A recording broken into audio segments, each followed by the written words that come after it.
ప్రియులారా, బాగున్నారా? దేవుని వాక్యాన్ని క్రమంగా చదువుతున్నారా? ప్రార్థించుచున్నారా? నేటి ధ్యాన వాక్యము సామెతల గ్రంథం 16వ అధ్యాయము 6వ వచనం. కృపా సత్యముల వలన దోషమునకు ప్రాయశ్చిత్తము కలుగును. కృపా సత్యము వలన దోషమునకు ప్రాయశ్చిత్తము కలుగును. కృప అనంటే మన ప్రభు అయిన యేసుక్రీస్తే కృప. సత్యము ఆయనే.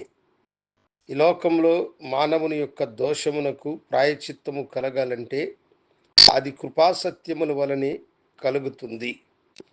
దేవుని కృప మానవుల యొక్క దోషమును కప్పి దానికి ప్రాయశ్చిత్తమును కలుగు చేస్తుంది.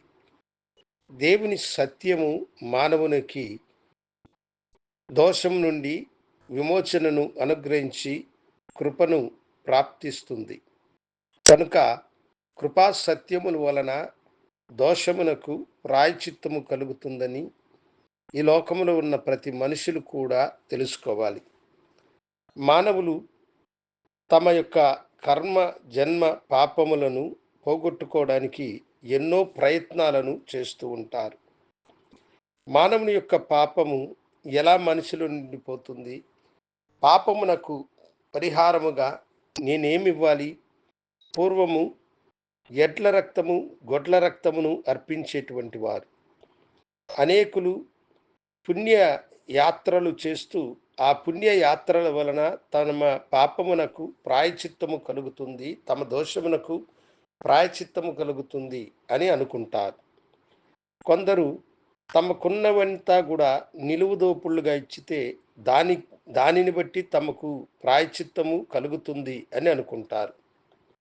మనుషులు చేసేటువంటి పుణ్య కార్యములను బట్టి, పుణ్య యాత్రలను బట్టి, తమకున్నది దేవునికి ఇవ్వడాన్ని బట్టి దోషమునకు ప్రాయశ్చిత్తము కలుగదు. మానవాళి యొక్క దోషము కొరకై, పాపము కొరకై 2000 సంవత్సరాలకు పూర్వము లోకరక్షకుడైనటువంటి యేసుక్రీస్తు వారు ఈ లోకానికి వచ్చి మానవుని యొక్క జన్మ కర్మ పాపముల కొరకై తాను కల్వరి శిలువలో మరణించి పాపమునకు ప్రాయశ్చిత్తముగా తన ప్రాణమును సమర్పించినాడు. ఆయనే కృప, ఆయనే సత్యము. ఈ కృపా సత్యమైన యేసుక్రీస్తు ద్వారానే మనుషులకు పాప ప్రాయశ్చిత్తము, దోషమునకు ప్రాయశ్చిత్తము కలుగుతుంది. ఎందుకంటే ఆయన పాపరహితుడుగా తన పుణ్య రక్తమును ధారపోసినాడు. యేసు యొక్క పవిత్రమైన రక్తము మనుషులను ప్రతి పాపముల నుండి వారిని పవిత్రులుగా చేసి పరిశుద్ధులుగా చేస్తుంది. కనుకే ఆ పుణ్యుని రక్తము ద్వారానే మానవుని యొక్క దోషమునకు ప్రాయశ్చిత్తము కలుగుతుంది. కల్వరి శిలువ మరణము దోషమునకు ప్రాయశ్చిత్తము కొరకే సమర్పించబడినది.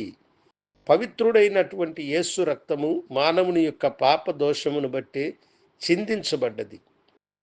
పితృపారంపర్యమైన మీ వ్యర్థ ప్రవర్తనను మీరు విడిచిపెట్టినట్లుగా వెండి బంగారముల చేత మీరు విమోచింపబడలేదు, కానీ అమూల్యమైన రక్తం యుద్ధకు మీరు వచ్చిన వారై, అనగా నిష్కలంకము నిర్దోషమైన గొర్రెపిల్ల లాంటి క్రీస్తు రక్తం ద్వారా మీరు విమోచింపబడి ఉన్నారని ఎరుగరా అని పేతురు భక్తుడు తెలియచేస్తారు. కనుక దోషములకు ప్రాయశ్చిత్తము కృపాసత్యమే. ఆ కృపాసత్యమైన యేసుని నీ సొంత రక్షణగా అంగీకరించు. నీ దోషములకు నీవు ప్రాయశ్చిత్తమును పొందు. దేవుని రాజ్యములోనికి మహిమకరముగా ప్రవేశించే భాగ్యమును దేవుడు మీకు అనుగ్రహించునుగాక. దోషములు పోగొట్టుకోవాలి అని ఆశపడేవారు నాతో కూడా ప్రార్థనలో ఏకీభవించండి. నేను మీకోసం ప్రార్థన చేయబోతున్నాను. పరిశుద్ధుడా, నీకు వందనాలు. అనేక దినములుగా తమ దోషములను బట్టి పాపములను బట్టి నలిగిపోవచ్చు మీ వైపు చూసిన నీ బిడ్డలను కనికరించి కృపాసత్యముల వలన దోషమునకు ప్రాయశ్చిత్తము కలుగునంటివే నీ బిడ్డలకు తండ్రి ప్రాయశ్చిత్తమును అనుగ్రహించి నీ ప్రేమను వెల్లడిపరచమని యేసు నామమును అడిగి వేడుకొంచున్నాము తండ్రి. ఆమెన్. శుభోదయం. ప్రభు మిమ్మలను దీవించునుగాక. ఆమెన్.